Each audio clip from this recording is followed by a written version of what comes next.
कहोगे नरेंद्र मोदी जी आप ऐसा ड्रामा करो, वोट के लिए वो कर देंगे, जो भी करवाना है करवा लो।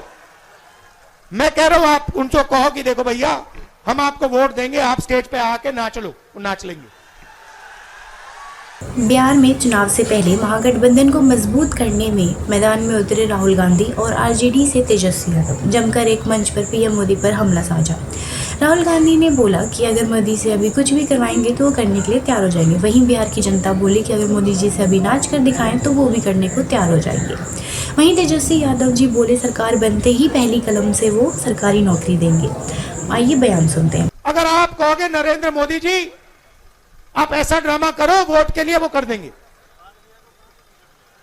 जो भी करवाना है करवा लो। मैं कह रहा हूं आप उनको कहो कि देखो भैया हम आपको वोट देंगे, आप स्टेज पे आके नाच लो, वो नाच लेंगे, नाच लेंगे। कह रहा हूं आप कोशिश करो। मोदी जी आइए, स्टेज पे आइए, भाषण मत दीजिए, डांस कर दीजिए, हम आपको वोट देंगे, देखना कर देंगे। जो भी करवाना। पहले मैंने टीवी पे देखा, एक तरफ यमुना, फोटो देखी आपने, वो देखी, एक तरफ यमुना, गंदा पानी, उसको अगर कोई पी ले या उसमें घुस जाए बीमारी हो जाए। दूसरी तरफ छोटा सा मोदी जी के लिए तालाब, दूर दूर से पाइप से पानी आता है। एक हिंदुस्तान, मोदी जी वाला हिंदुस्तान। अगर मोदी जी को ड्रामा करना है, छठ पूजा का ड्रामा करना है, तो पानी आ जाएगा, वीडियो कैमरा आ जाएंगे, साफ पानी, और उसी के 10 गज दूर हिंदुस्तान की सच्चाई। एक तरफ नाटक, अंबानी अदानी का हिंदुस्तान, नरेंद्र मोदी का ड्रामा, और दूसरी तरफ हिंदुस्तान की सच्चाई, गंदा पानी, बीमारी। टीवी पे आया, टीवी पे वो पाइप दिख गया कि भैया नरेंद्र मोदी जी नहाने आएंगे, बाकी हिंदुस्तान गंदे पानी में नहाएगा। नरेंद्र मोदी जी के लिए साफ पानी आएगा, पाइप में तालाब बनाया जाएगा, मोदी जी ड्रामा करेंगे। ये पूरे हिंदुस्तान ने देखा है, पूरे हिंदुस्तान ने देखा। और जैसे लोगों को वो पाइप दिख गया, नरेंद्र मोदी कहते मैं तो नहीं जाऊंगा।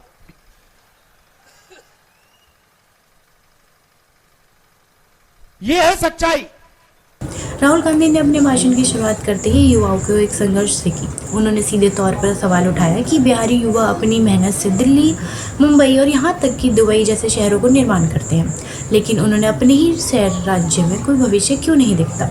उन्होंने वर्तमान नीतीश सरकार से 20 साल के शासन पर प्रश्न चिन्ह लगाते हुए कहा कि इतने वर्षों में स्वास्थ्य, शिक्षा और राजगुण के लिए किया क्या गया है। उन्होंने 15 ऐसे युवाओं से मुलाकात की जिन्होंने साफ कहा कि उन्हें बिहार में कोई अवसर नहीं मिलता।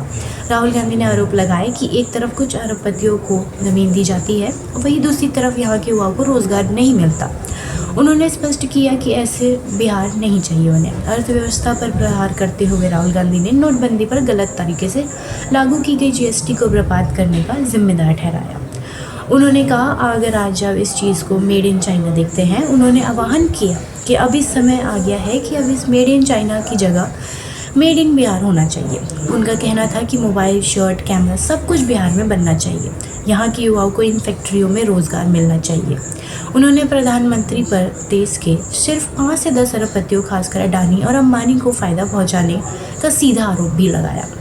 उन्होंने मुंबई में धरावी की ज़मीन और बिहार में किसानों की ज़मीन के लेकर अडानी को देने का आरोप लगाया। साथ ही जियो कंपनी के मालिक को स्पेक्ट्रम देने के लिए भी प्रधानमंत्री को आलोचना की।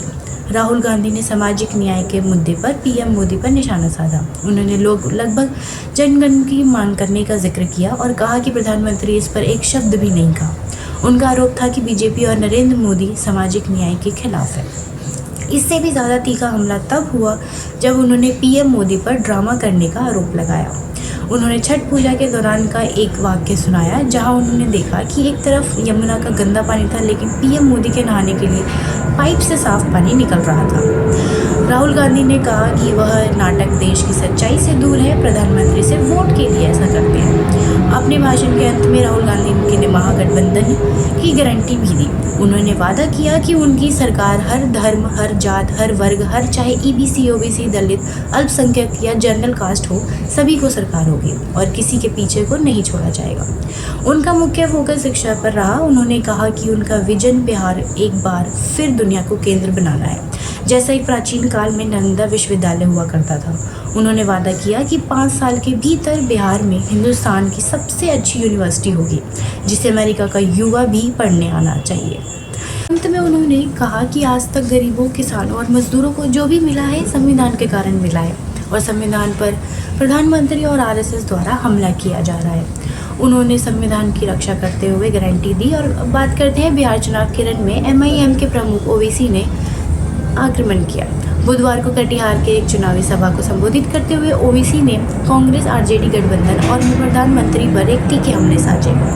ओवैसी ने सीधे तौर पर नीतीश लालू कांग्रेस शासन को बिहार का दुर्दशा का जिम्मेदार ठहराया। उन्होंने कहा कि सिर्फ राज्य भ्रष्टाचार और लूट खसोट का शिकार हो रहा है, जिसके कारण बिहार पूरे देश में पिछड़ेपन का शिकार है। उन्होंने तंज करते हुए कहा कि राहुल गांधी और तेजस्वी यादव जैसे नेताओं को उनकी पार्टियों को देखकर पेट में दर्द होता है, लेकिन वह गरीबों और वंचितों के लिए आवाज़ उठाते रहेंगे, चाहे कोई कुछ भी कहे। खुद की बीजेपी के बी टीम कहे जाने के आरोप पर पलटवार करते हुए ओवैसी ने यह भी कहा कि नामों से उनको कोई फर्क नहीं पड़ता है। उनको अपनी बेबाकी सबूत करते हुए कहा कि लोकसभा में पीएम मोदी के सामने जब वह बिल फाड़ सकते हैं, 3 तलाक के बिल पर अकेले दहाड़ सकते हैं, तो वह कुछ भी कर सकते हैं। उन्होंने दावा किया कि मैं अकेला ही सब पर भारी हूँ। ओवैसी ने साफ किया कि उनके सीमांचल आने से कुछ लोगों के पेट में गुदगुदी हो सकती है, लेकिन वह इसकी परवाह नहीं करते। उन्होंने जनता से वादा किया कि वह पिछले 11 सालों से सीमांचल का दौरा कर रहे हैं और इसके आगे विकास के लिए कोई कसर नहीं छोड़ेंगे। सरकार बनेगी, चाहे अपना हो या पराया। जो अपराधी अगर गलत काम करेगा उसको सलाखों के पीछे तेजस्वी भिजवाने का काम करेगा। करप्शन, क्राइम और कम्युनलिज्म से तेजस्वी कॉम्प्रोमाइज नहीं करेगा। तेजस्वी की परछाई भी गलत काम करेगी तो उसको भी सजा हम लोग दिलाने का काम करेंगे। अब देखना होगा कि महागठबंधन के वादे और आक्रामक तेवर बिहार की जनता के बीच कितना असर डाल पाते हैं। वीडियो अच्छी लगी हो तो सब्सक्राइब और कमेंट करना ना भूलें। Free news box.